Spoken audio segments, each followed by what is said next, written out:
L'autonomia differenziata, che può rappresentare, a mio avviso, più un'opportunità che un rischio.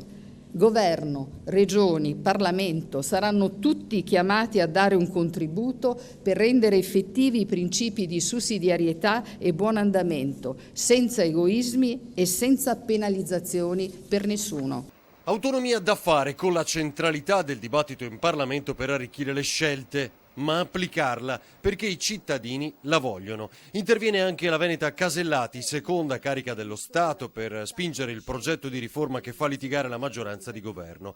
E dal conclave evocato da Zaia per chiudere la partita ora si passa alle nozze in bilico, come fa il ministro Stefani.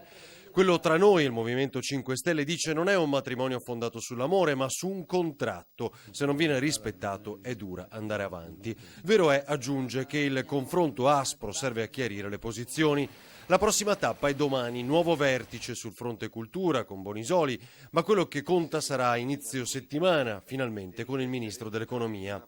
Poi svela che il Premier ha annunciato che fisserà un incontro con i presidenti di Veneto e Lombardia per valutare con loro il testo dell'intesa prima dell'approdo in Consiglio dei Ministri. Ci sarà quindi la necessità di tener conto di tante esigenze e di contemperare aspetti geografici, sociali ed economici, sapendo che i cittadini ci chiedono di ridurre la distanza tra decisori e territorio in una logica di efficacia, di efficienza e di economicità. Salvini ribadisce la necessità di fare in fretta. Il governatore lombardo Fontana si augura che l'intesa si sblocchi come la TAV.